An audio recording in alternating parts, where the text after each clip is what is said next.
तो प्रिय बच्चों, आज फिर हम हाजिर हैं राजनीति के अति लघुत्रात्मक मोस्ट इम्पोर्टेंट क्वेश्चनों की सीरीज के साथ। आज हम करेंगे स्वतंत्र भारत में राजनीति के जो पहला पार्ट लेके आए हैं उसका अति लघुत्रात्मक प्रश्नों की प्रमुख सीरीज के साथ। तो देखते हैं पहला क्वेश्चन है अपना 1947 में भारत के विभाजन के पीछे कौन सा सिद्धांत था। तो देखिए बच्चों, भारत विभाजन के पीछे सिद्धांत या कौन सा वह मुद्दा था जिसने भारत का विभाजन करवाया। तो विभाजन के पीछे सिद्धांत रहेगा द्विराष्ट्र सिद्धांत। द्वि का अर्थ दो, राष्ट्र सिद्धांत।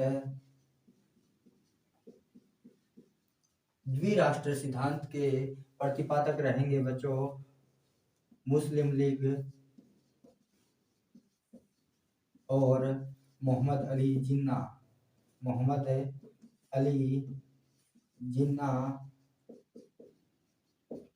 द्विराष्ट्र सिद्धांत के प्रतिपादक रहेंगे सन 1940 में। 1940 से ही द्विराष्ट्र सिद्धांत की मांग तेज हो चुकी थी।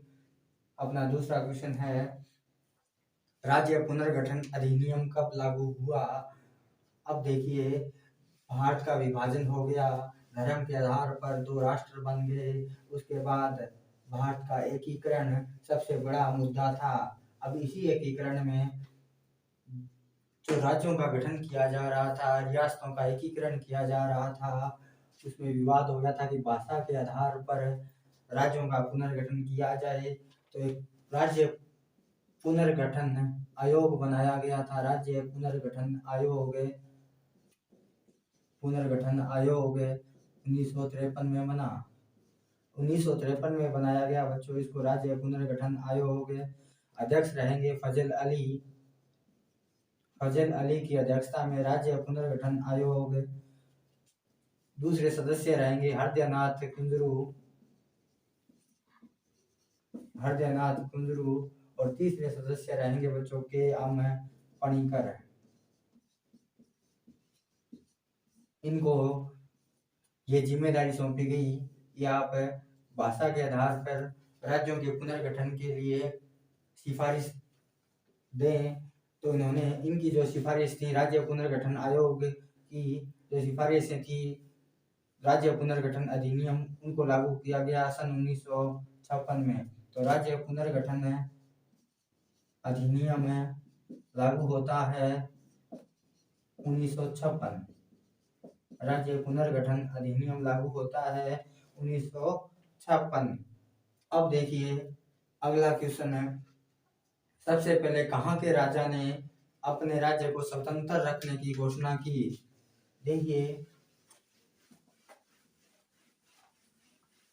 अंग्रेज जब भारत को छोड़कर गए तो भारत के अनेक टुकड़े करने की उनकी मंशा थी, क्योंकि उन्होंने रियासतों को ये छूट दी कि जो रियासत भारत में मिलना चाहती है वो भारत में मिले, पाकिस्तान में जाना चाहती है पाकिस्तान में जाए, और स्वतंत्र रहना चाहती है तो स्वतंत्र रहे। लेकिन स्वतंत्र के लिए एक बाध्यता लगा दी गई कि वहाँ की जनसंख्या 10 लाख होनी चाहिए। जनसंख्या 10 लाख न्यूनतम, और वार्षिक आय रखी गई 1 करोड़। 1 करोड़ वार्षिक आय जिस रियासत की थी वो स्वतंत्र रह सकती थी। तो भारत में आज़ादी के समय 565 रियासतें थी। अब देखिए, इसमें एक रियासत थी त्रावणकोर, जिसे वर्तमान में कहा जाता है केरल। त्रावणकोर के राजा ने अपने आप को, अपनी रियासत को स्वतंत्र रखने का फैसला किया।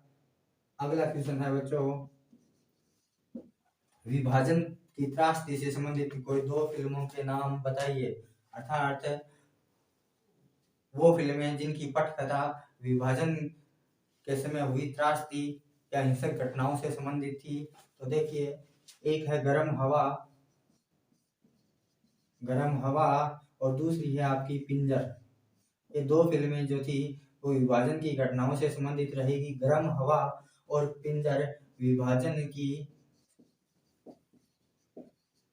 विभाजन की जो घटनाएं हुई उस पर रहेगी। और अगर पूछ ले कि भारत चीन युद्ध से संबंधित फिल्म का नाम बताना है तो वो रहेगी बच्चों अपनी हकीकत। हकीकत फिल्म की जो कहानी थी वो इंडो चाइना वॉर 1962 बेस्ड थी। अगला क्वेश्चन है अपना,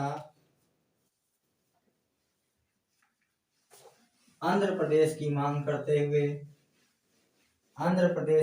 करते हुए किस नेता की मृत्यु हुई?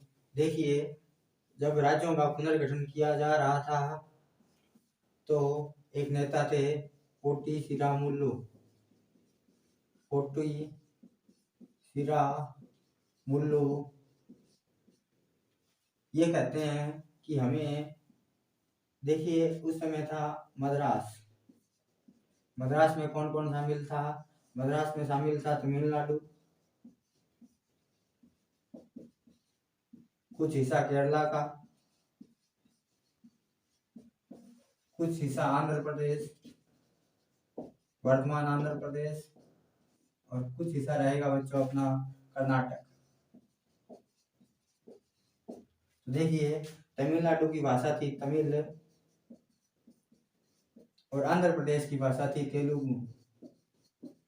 अब तेलुगु भाषी क्षेत्र के लिए एक अलग राज्य की मांग को लेकर पोटी श्रीरामुलु अनशन पर बैठ जाते हैं, यानी जब तक मरेंगे नहीं तब तक अन्न का त्याग करेंगे। और इसी चक्कर में 15 दिसंबर 1952 को ये पितर बन गए। और जब ये पितर बन गए तो सरकार को इनकी मांग माननी पड़ी। तो भाषा के आधार पर बनने वाला पहला राज्य रहेगा अपना आंध्र प्रदेश। भारत में भाषा के आधार पर बनने वाला पहला राज्य रहेगा आंध्र प्रदेश। अगला है बच्चों, 1972 में असम से कौन कौन से राज्य बनाए गए? देखिए, असम भारत का पूर्वोत्तर का सबसे बड़ा राज्य है।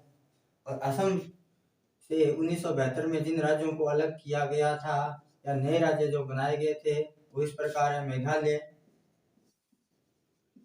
मेघालय, मणिपुर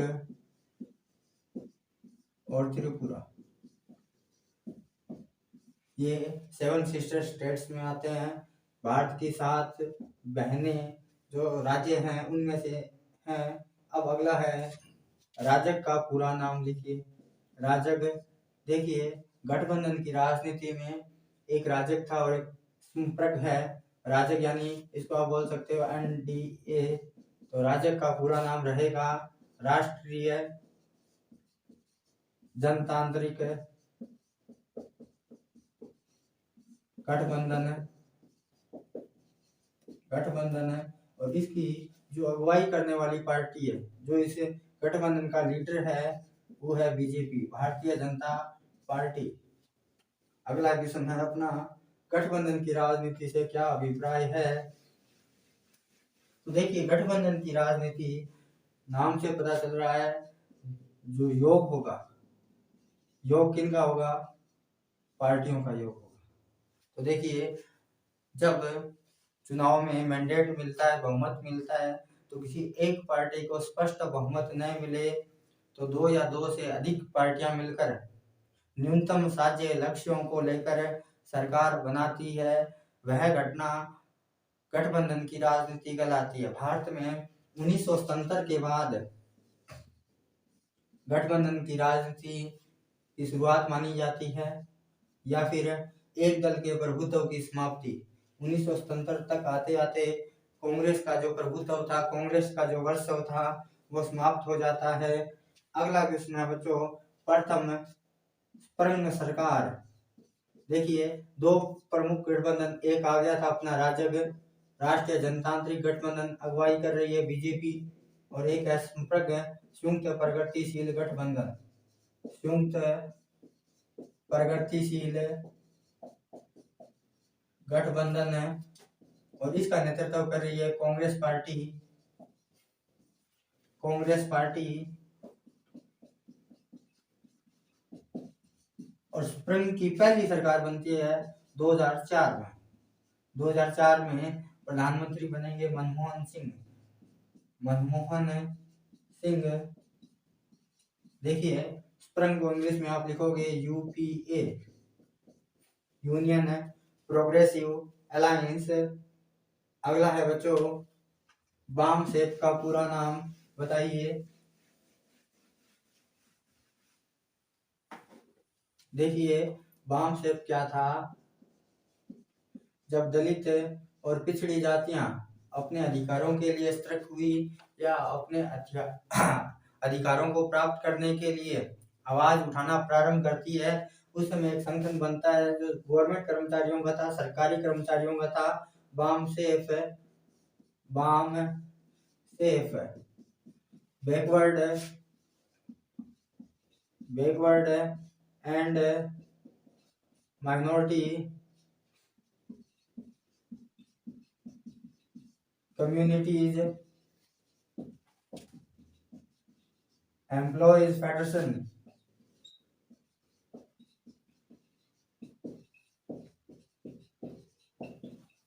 इसकी स्थापना होती है 1978 में। स्थापना में प्रमुख योगदान रहेगा कांशीराम, जो बीएसपी के संस्थापक थे। बहुजन समाज पार्टी बीएसपी की स्थापना होती है 14 अप्रैल 1984 को। तो देखिए बाम सेफ क्या था? ये सरकारी कर्मचारी जो दलित थे और अल्पसंख्यक गवर्नमेंट कर्मचारी थे, उनका एक संघ था, या यूं कह सकते हैं एक दबाव समूह था। Backward and minorities communities employees federation के नाम से। अगला क्वेश्चन है वैचारिक प्रतिबद्धता किसे कहते हैं? देखिए वैचारिक प्रतिबद्धता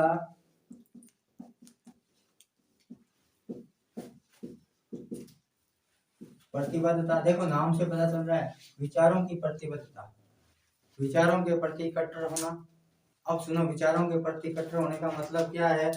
देखो किसी दल अर्थात किसी राजनीतिक पार्टी के सदस्य, किसी दल या फिर आप राजनीतिक पार्टी बोल सकते हो के सदस्य है, पार्टी के आर्थिक और राजनीतिक विचारों से प्रतिबद्ध होते हैं। देखिए इसका मतलब क्या है? किसी भी राजनीतिक पार्टी का सदस्य हो, वो अपनी पार्टी की गाइडलाइन या अपनी पार्टी की विचारधारा के इतर कुछ भी नहीं बोल सकता। देखिए आपने डिबेट सुनी होगी, वहां पे डिबेट यानी वाद विवाद टीवी पे जो चलती है। पहले कुत्तों की लड़ाई होती थी, आज वो कुत्तों की लड़ाई टीवी पे आ रही है। उसमें देखो क्या होता है। देखिए जो स्पोक्स पर्सन होता है, जिसे आप प्रवक्ता बोलते हो, ठीक है, किसी राजनीतिक पार्टी का प्रवक्ता का काम क्या होता है? मान लो किसी राजनीतिक पार्टी के शीर्ष नेतृत्व ने गाय को बैल बोल दिया, अब उस प्रवक्ता का ये काम है कि वो गाय को बैल जस्टिफाई करेगा।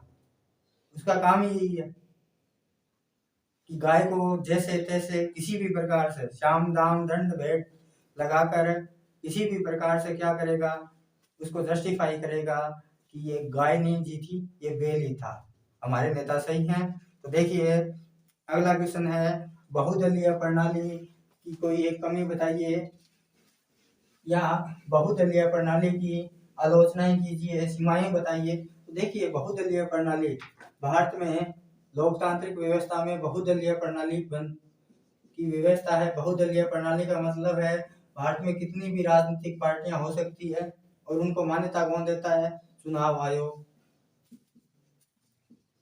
चुनाव आयोग उनको मान्यताएं देता है। अब सुनिए, जब क्षेत्रीय पार्टियां और पार्टियों की संख्या अधिक होती है तो शासन क्या हो जाएगा? निर्बल हो जाएगा। शासन क्या हो जाएगा? निर्बल हो जाएगा। शासन निर्बल व अस्थिर होता है। अस्थिर क्यों होता है? क्योंकि किसी भी एक पार्टी को स्पष्ट बहुमत नहीं मिलता, किसी भी एक पार्टी को स्पष्ट बहुमत नहीं मिलता। और इसी के साथ साथ दूसरा सबसे बड़ा कारण कि उस सरकार रूलिंग पार्टी जो है, सरकार के खिलाफ अनेक दबाव समूह कार्यरत हो जाते हैं। इससे शासन और सरकार अस्थिर और निर्बल होती है। देखिए, जहाँ पे एक दल का शासन होता है, जैसे कि आप चाइना में ले सकते हो, कम्युनिस्ट पार्टी का है। जहाँ पे दो दल का शासन है, जैसे अमेरिका है, ब्रिटेन है, तो वहाँ पे शासन बहुदलीय प्रणाली की तुलना में ज़्यादा स्थिर होता है, ज़्यादा मजबूत होता है, ज़्यादा स्टेबल होता है। अगला क्वेश्चन है अपना, बाबरी मस्जिद कब गिराई गई? देखिए, बाबरी मस्जिद, सुनिए पहले बाबरी मस्जिद क्या थी। ऐसा माना जाता है कि अयोध्या जहाँ पर वर्तमान में राम मंदिर है, वहां पर प्राचीन राम मंदिर था, जहाँ पर भगवान श्री राम का जन्म हुआ था। राम मंदिर सरयू नदी के किनारे, सरयू नदी के किनारे। अब भारत में मुस्लिम आक्रांता आते हैं, उनमें से था एक बाबर, और बाबर का सेनापति रहेगा बच्चों मीर बाकी। मीर बाकी नाम का सेनापति था। उसने राम मंदिर को तोड़ते हुए वहां पर बाबरी मस्जिद बनाई। राम मंदिर को तोड़ते हुए बाबर के नाम पर बाबरी मस्जिद बना दी। आजादी के बाद यह सांप्रदायिक रंग ले लिया। राम मंदिर और बाबरी मस्जिद का विवाद बढ़ गया। 6 दिसंबर 1992, 6 दिसंबर तारीख थी बच्चों, 6 दिसंबर 1992, और मंडल बनाम कमंडल की राजनीति में 6 दिसंबर 1992 को कार सेवकों के द्वारा बाबरी मस्जिद को गिरा दिया जाता है। बाबरी मस्जिद अयोध्या, और राज्य रहेगा आपका उत्तर प्रदेश। अगला क्वेश्चन है बच्चों, पेरियार नाम से किन को जाना जाता है? तो देखिए, पेरियार नाम से एक दक्षिण भारत के बहुत बड़े समाज सेवी हुए, दलितोद्धारक हुए। देखिए, पेरियार नाम से जिनको जाना जाता है वो रहेंगे पेरियार, दक्षिण भारत के एक महान समाज सेवी ईवी रामास्वामी नायकर। ईवी रामास्वामी नायकर को, इनका संक्षिप्त नाम पेरियार के नाम से इनको जाना जाता है। और इन्हीं को द्रविड़ आंदोलन के प्रणेता या जनक के रूप में जाना जाता है, जो एक तरह का हिंदी विरोधी आंदोलन या फिर भारत से अलग होने के लिए अलगाववादी आंदोलन की शक्ल के रूप में चलाया गया था। अगला क्वेश्चन है बच्चों, नेशनल कॉन्फ्रेंस किस राज्य में है? देखो, ये क्षेत्रीय पार्टी है, नाम है इसका नेशनल कॉन्फ्रेंस। यह पार्टी किस राज्य में सक्रिय है? तो ये पार्टी, अब ये राज्य नहीं रहा, अब ये केंद्र शासित प्रदेश है, जम्मू एवं कश्मीर। जब भारत का विभाजन हुआ और जम्मू कश्मीर के राजा हरि सिंह ने भारत में विलय पत्र पर हस्ताक्षर किए, उस समय इस पार्टी की कमान थी शेख अब्दुल्ला के पास, ठीक है ना। इसके बाद आई फारूक अब्दुल्ला के पास, ये भी मुख्यमंत्री रहेंगे। और उसके बाद इनके पुत्र उमर अब्दुल्ला। तो नेशनल कॉन्फ्रेंस पार्टी जो है वो जम्मू कश्मीर राज्य में सक्रिय होगी। और भारत में विलय पर जो इंस्ट्रूमेंट ऑफ एक्सेशन पर हस्ताक्षर किए थे महाराजा हरि सिंह ने, उसमें शेख अब्दुल्ला का महत्वपूर्ण योगदान माना जाता है। अगला क्वेश्चन है, लाल डेंगा किस दल के नेता थे? देखिए, जिस प्रकार दक्षिण में और पंजाब राज्य और जम्मू कश्मीर राज्य में अलगाववाद है, उसी प्रकार का अलगाववाद पूर्वोत्तर भारत में भी था। तो देखिए वहां पे लालडेंगा नामक एक व्यक्ति जो मिजो नेशनल फ्रंट से जुड़े हुए थे, या उनकी पार्टी का नाम रहेगा मिजो नेशनल फ्रंट, और यह पार्टी अपने मिजोरम में इस पार्टी का वर्चस्व था, या यूं कह सकते हैं मिजोरम में यह पार्टी सक्रिय थी। अगला क्वेश्चन है आसू, आसू ASU आसू का पूरा नाम बताइए। तो देखिए all Assam student union, all Assam student union नाम की एक छात्र संगठन था, जिसने असम में बाहरी लोगों के खिलाफ, अर्थात बंगाली लोगों के खिलाफ, या असम के जो बाहर से थे, असम के मूल निवासी नहीं थे, उनको असम से बाहर करने के लिए एक आंदोलन चलाया था। तो इसका नाम था आसू, ऑल असम स्टूडेंट यूनियन। अगला क्वेश्चन है द्रविड़ आंदोलन का प्रसिद्ध नारा बताइए। देखिए द्रविड़ आंदोलन का प्रसिद्ध नारा था कि उत्तर हर दिन बढ़ता जाए, दक्षिण हर दिन घटता जाए। देखो उत्तर को यहाँ पे उत्तर भारत से लिया है, उत्तर का मतलब उत्तर भारत, और उसकी भाषा कौन सी है? हिंदी। हिंदी भाषा क्षेत्र, हिंदी भाषा भाषी क्षेत्र को लेकर कि उत्तर हर दिन बढ़ता जाए और दक्षिण हर दिन घटता जाए। अगला क्वेश्चन है समग्र मानवतावाद सिद्धांत के जनक कौन थे?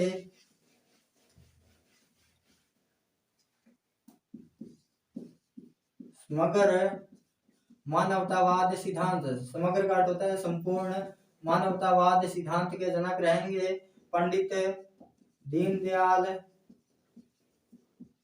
उपाध्याय। पंडित दीनदयाल उपाध्याय समग्र मानवतावाद सिद्धांत के प्रणेता है, जनक है, प्रतिपादक है। अगला क्वेश्चन है ऑर्गेनाइजर पत्रिका ने, ऑर्गेनाइजर पत्रिका जो एक समाचार पत्र था, ने सार्वभौमिक मताधिकार के बारे में क्या विचार रखे? तो देखिए भारत में लोकतांत्रिक पद्धति अपनाई गई, जिसमें सार्वभौमिक वैश्विक मताधिकार दिया गया। सार्वभौमिक वैश्विक मताधिकार का मतलब होता है कि वह अधिकार जिसमें न जाति, लिंग, धर्म, रंग आदि का भेद न करते हुए एक निश्चित प्राप्त उम्र के व्यक्तियों को वोट डालने का अधिकार हो, वो होता है सार्वभौमिक वैश्विक मताधिकार। पहले थी 21 वर्ष की आयु वोट डालने के लिए, बाद में 61वां संविधान संशोधन, 61वां संविधान संशोधन, प्रधानमंत्री रहेंगे राजीव गांधी। 61वां संविधान संशोधन, प्रधानमंत्री राजीव गांधी 1989 से 21 वर्ष से घटाकर 18 वर्ष कर दी गई। लेकिन ऑर्गेनाइजर पत्रिका ने जब सार्वभौमिक वैश्विक मताधिकार को लेकर एक टिप्पणी की थी कि पंडित नेहरू, ठीक ना, अपने जीते जी सार्वभौमिक वैश्विक मताधिकार को असफल होते हुए देखेंगे, अर्थात भारत में सार्वभौमिक वैश्विक मताधिकार का जो ये प्रयोग किया गया है वो असफल हो जाएगा। इसके पीछे उन्होंने तर्क दिया कि भारत की अधिकांश जनसंख्या अशिक्षित थी, आर्थिक हालात बुरे थे, इसकी वजह से यह जो प्लान है या यह योजना है वो असफल हो जाएगी। लेकिन ऐसा नहीं हुआ, सार्वभौमिक वैश्विक मताधिकार कामयाब रहा। अब देखिए अगला है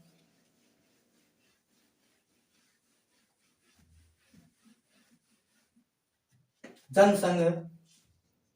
जनसंघ ने किस विचार पर जोर दिया?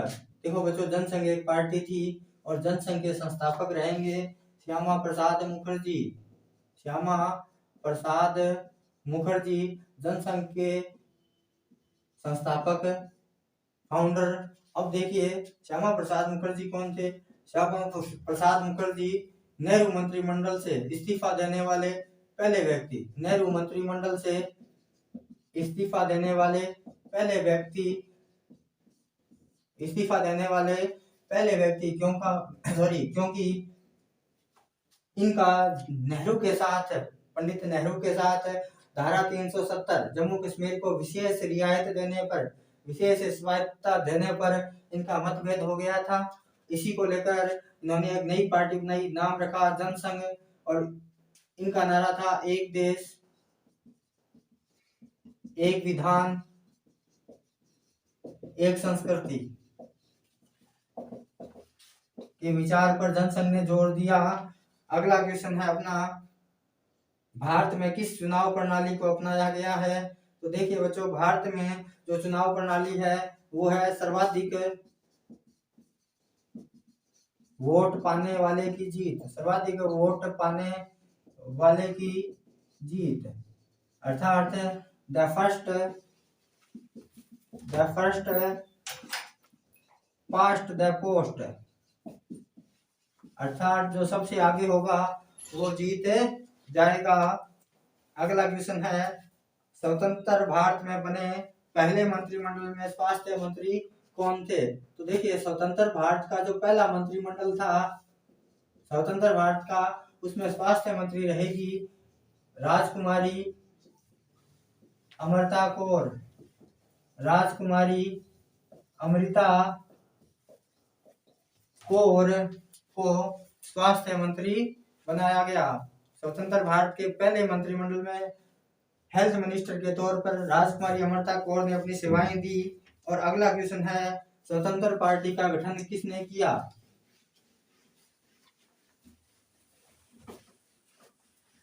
तो हाँ भी बच्चों, देखिए स्वतंत्र पार्टी का गठन है, स्वतंत्र पार्टी, देखिए स्वतंत्र पार्टी का गठन करते हैं सी राजगोपालाचारी,